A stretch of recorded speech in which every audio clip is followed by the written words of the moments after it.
দেশের আকাশপথে কার্গো সার্ভিসের বিভিন্ন দিক নিয়ে আলোচনার জন্য আমাদের সঙ্গে যুক্ত হয়েছেন এভিয়েশন বিষয়ক পত্রিকা বাংলাদেশ মনিটরের সম্পাদক কাজী ওয়াহিদুল আলম।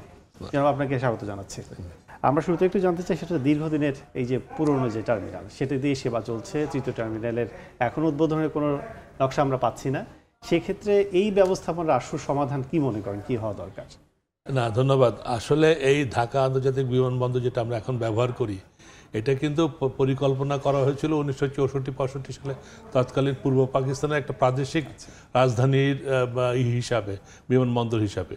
তখন তো আমাদের ওই ধরনের এয়ার মুভমেন্ট ছিল না, বা তখন সেই পরিকল্পনাও ছিল না। তারপরেও কিন্তু সে সময় দুটো রানওয়ের প্রভিশন রেখে এই বিমানবন্দরটাকে করা হয়েছিল। কিন্তু পরবর্তী পর্যায়ে বাংলাদেশ লিবারেশনের পরে একটা রানওয়ের জায়গা আমরা আর পাইনি। তার পরবর্তী পর্যায়ে একটা রানওয়ে দিয়ে এই বিমানবন্দর চালু হয়েছে এবং পর্যায়ক্রমে চাহিদা বেড়েছে, সাথে সাথে স্টপ গ্যাপ অ্যারেঞ্জমেন্ট হিসাবে এর সুযোগ সুবিধা বেড়েছে। কিন্তু কোনো কনসার্টেড এফার্ট হিসাবে একটা আন্তর্জাতিক বিমানবন্দর বর্তমান অবস্থার পরিপ্রেক্ষিতে যে ধরনের আমাদের অপারেশন আমরা দেখছি বা আমরা ভবিষ্যতের জন্য আমরা যেটা পরিকল্পনা করছি, সেটা যদি হয়, তার যে ধরনের বিমানবন্দর দরকার, সেটা কিন্তু ঢাকার আন্তর্জাতিক শাহজালাল আন্তর্জাতিক বিমানবন্দর সেটা দিতে পারবে না আর কি। আর 2 নম্বর হলো যে কার্গোর কথা যেটা বললেন, সত্যি কথা বলতে কি, যদিও আমরা এখানে বলি কার্গো ভিলেজ, কিন্তু সত্যিকার অর্থে কার্গো ভিলেজ বলে কোনো জিনিস আমাদের এখানে নাই। এইটা এখন যেটা কার্গো ভিলেজের যে স্তরটা দেখি আমরা, এটা বিমানের জন্য করা হয়েছিল কার্গো স্টোরেজ ফ্যাসিলিটি হিসাবে। আচ্ছা, তো এইটা কিন্তু কার্গো ভিলেজ না।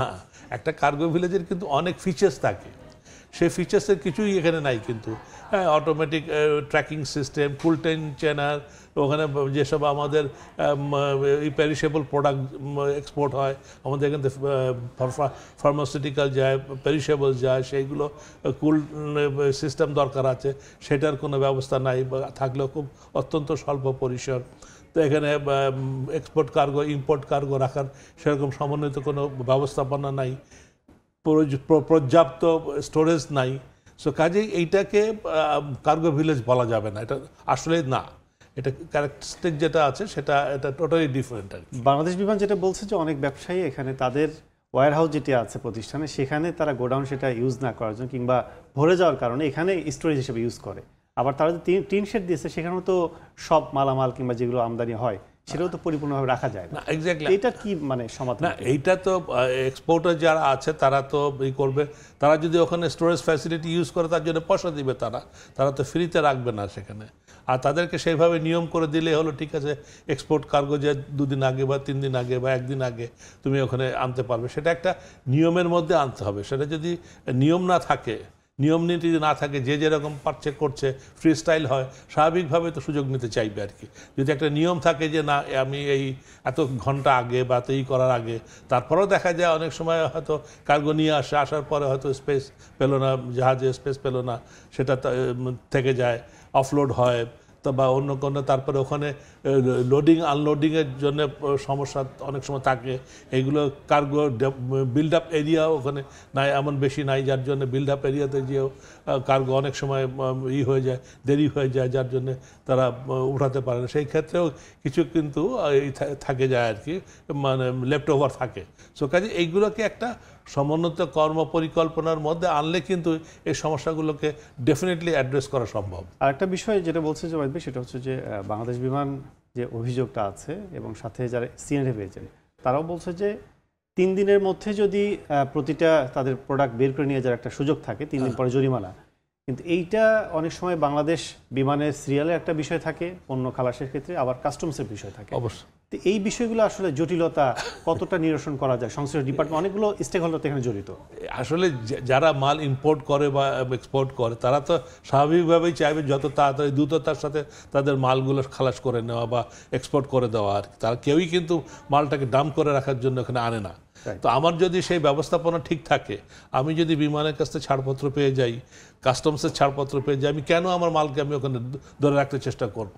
কেউ তো ওখানে মাল রেখে দেওয়ার জন্য করে না।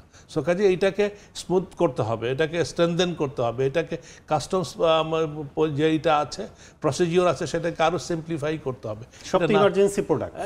এক্স্যাক্টলি। তো সেই জায়গাগুলোতে আমরা আমাদের নিজেদের এইগুলোকে আমরা স্ট্রিমলাইন করছি না, আমরা সবসময় এগুলোকে ইম্পোর্টার বা এক্সপোর্টারদের উপরে দোষারোপ করছি। বা এটা তো ঠিক নয়, বিকজ ইম্পোর্টার্স, এক্সপোর্টার্স বা শিপার্স, ফ্রেট ফরওয়ার্ডার্স এরা কিন্তু দেশের অর্থনীতিতে একটা বড় ধরনের ভূমিকা রাখছে। এরা বিমান বাংলাদেশ এয়ারলাইন্সের বা সিভিল এভিয়েশনের কাস্টমার। হ্যাঁ, তো তার কাস্টমারকে তো কাস্টমারের দিতে হবে। তারা তো যে সার্ভিসটা নিচ্ছে তাদের কাছ থেকে সার্ভিসের জন্য তারা পয়সা দিচ্ছে, বিনা পয়সা তো তারা সার্ভিস নিচ্ছে না। হ্যাঁ, সো কাজে ওখানে আরও দেরি হয়, বিকজ আমাদের এখানে যে এক্সপ্লোসিভ ডিটেকটিভ যে সার্ভিসগুলো আছে সেগুলো অপ্রতুল আছে, সেগুলো আমাদের ইডিএস বা আমাদের কোনো ইডিএস বেশিরভাগ সময় খারাপ থাকে।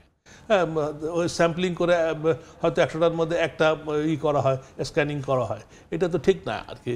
বাংলাদেশ বিমানের জনবলেরও ঘাটতি আছে পর্যাপ্ত, সেটাও অনেকভাবে ফ্রেট ফরওয়ার্ড যারা আছেন তারা অভিযোগ করেন। সেক্ষেত্রে আসলে সেবা যেহেতু আমি চার্জ নিচ্ছি বা জনবলের ঘাটতি, সব মিলে এই বিষয়টা কিভাবে দেখছেন? এটা তো আসলে আমি যেটা সেবা দেওয়ার কথা, আমার যেটা আমি কাঙ্ক্ষিত যেটা সেবা সেটা আমাকে দিতে হবে, এবং তার জন্য আমি কিন্তু মানে পেমেন্টের কোনো ঘাটতি হচ্ছে না, কিন্তু সবাইকে দিতে হচ্ছে। আমি একটা বক্স করি, স্ক্যানিং করি আর 10টা করি, যারা এক্সপোর্টার তাদেরকে কিন্তু 10টার জন্যই পয়সা দিতে হচ্ছে স্ক্যানিংয়ের জন্য, কিন্তু সেই সার্ভিসটা তারা পাচ্ছে না। তারপর এটা কিন্তু সবসময়ের একটা অভিযোগ যে পরিমাণ লোকবল দরকার গ্রাউন্ড হ্যান্ডলারের ক্ষেত্রে, সেই পরিমাণ তাদেরকে লোকবল দিচ্ছে না। ইকুইপমেন্টের দারুণ অভাব আছে, এটা সাংঘাতিকভাবে অভাব আছে। একটা এক্সপোর্ট কার্গো সেন্টারের জন্য বা ইম্পোর্ট কার্গো ভিলেজের জন্য যে ধরনের ইকুইপমেন্ট লাগে তার খুবই অপ্রতুল, যার জন্য হয়তো ইকুইপমেন্টের অভাবই কিন্তু কার্গো মুভমেন্ট অনেক সময় দেরি হচ্ছে, বিভিন্ন জায়গায় ডিলে হচ্ছে। লাস্টে একটু জানতে চাই, সেটা হচ্ছে আমাদের পরিসর বাড়ছে, নতুন টার্মিনাল সংযুক্ত যে কার্গো ভিলেজ হবে সেটি প্রায় এখন ৭৪,০০০ কি ৭৫,০০০ টন যদি আমরা আমদানি কার্গো সার্ভিস দিতে পারি, সেটি সক্ষমতা প্রায় ২ লাখের বেশিতে চলে যাবে।